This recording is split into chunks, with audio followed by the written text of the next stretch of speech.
Yes, sir, we're officially back at it. This is Boog Nice coming at you with the Marvel Legends Warlock Build-A-Figure Wave Dazzler figure review. Let's do it. This ain't for no scalper. You a scalper? Then fuck out shit. This one's for them real collectors. That's army building and posing figures. Marvel Legends, imports, mini mates, I'm fucking with them. Hype beast, we know about you. Stay buying figs, don't know about You have 7 figures in the wave, 8 per case. There are 2 Wolverines per case. You only need the 6 remaining figures to complete the Warlock Build-A-Figure. No Build-A-Figure parts with Wolverine. Taking a look at Dazzler out of the package, aka Allison Blair. And this is probably the weakest figure in the wave, but it's actually not a terrible figure. There are some things that are unique and pretty cool about the figure. Leaves a little bit to be desired. I'm not really a fan of this particular costume for her. I would have liked them to approach this character a little differently in terms of deco, but it's not the worst figure ever, just still probably the weakest out of the wave. So yeah, this costume is taking us all the way back to the 70s. You can see how she sort of got the butterfly neckline with the low bust line and the roller skates, not even roller blades, roller skates, and the bell-bottom pants. So the deco is pretty interesting, but yeah, you know, just not really a fan of this one.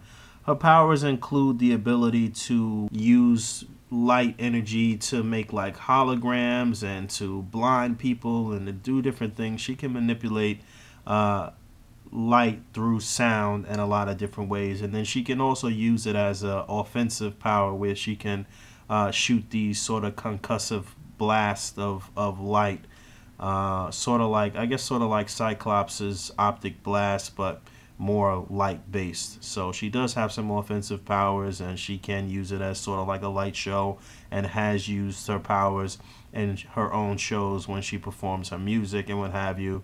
And she comes with the left arm to complete the Warlock Build-A-Figure. No issues here. The last arm was broken at the bin, but everything looks fine here. And then she comes with this effect part, which has been recycled many times over from Hasbro.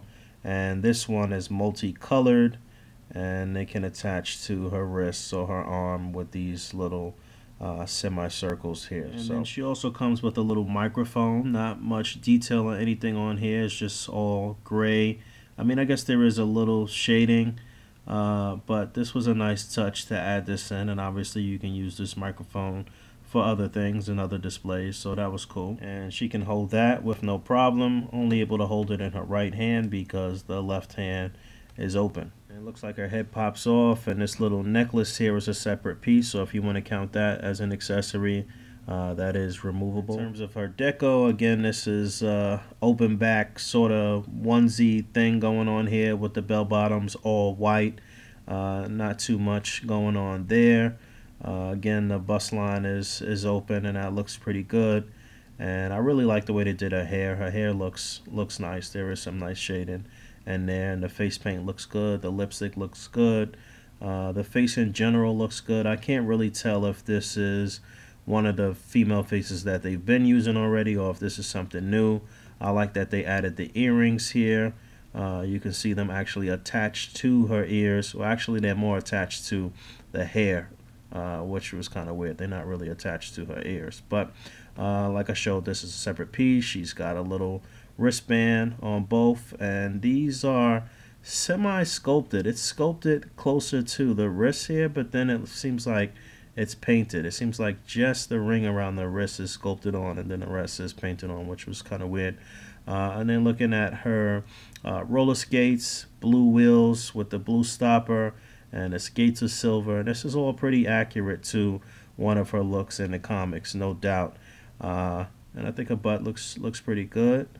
In terms of articulation, as you saw, the head is on a ball joint, and it does look down very far, so that's good.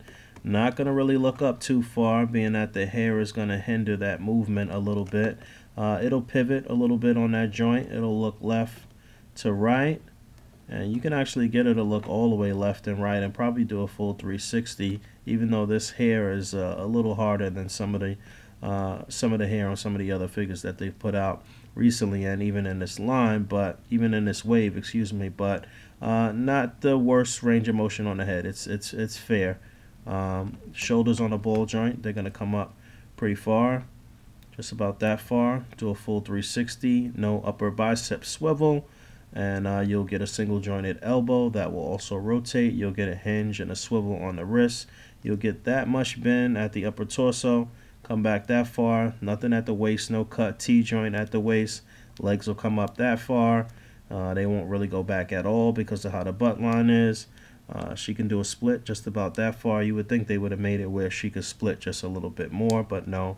Upper thigh swivel, double jointed knee. You do get a hinge on the foot actually going forward and back, and you do actually get an ankle pivot. So despite the fact that she has on the roller skates, you do actually get a decent range of motion on the foot. Same thing on both sides as far as the arms go. And like I always say, Hasbro keeps shortchanging us on articulation with the female figures. We want a rotation at the upper bicep. We want a waist cut. We want an ab crunch. We want everything that they're giving to the males to the females. Couple quick size comparisons. You have the Juggernaut Build-A-Figure Wave Rogue on the left, and you have the Doctor Strange, I guess that was the SDCC box set Magic on the right. It's actually the first time I ever took her out of that box set. I was trying to get her in something with Colossus from this same wave. But yeah, you can see the size differences there, and you can see that Dazzler looks very tall because of the roller skates. And then she is with Namor, Cable, and Dupe, who I haven't broken out in a very long time. Maybe I'll do something with him in the current Deadpool at some point.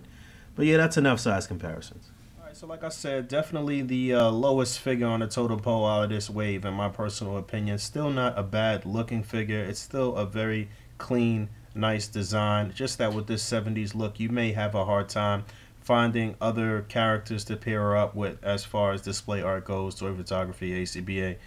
You know, I tried to step a little bit outside the box, I guess, here, and work with some lights and make it look like she's really utilizing her power here. A couple of cutouts, and yeah, that's pretty much it. Speaking of cutouts, the 5th series of A.C.B.A. cutouts is still on sale on the A.C.B.A. website right now. Link will be in the description below, as well as A.C.B.A. flight stands.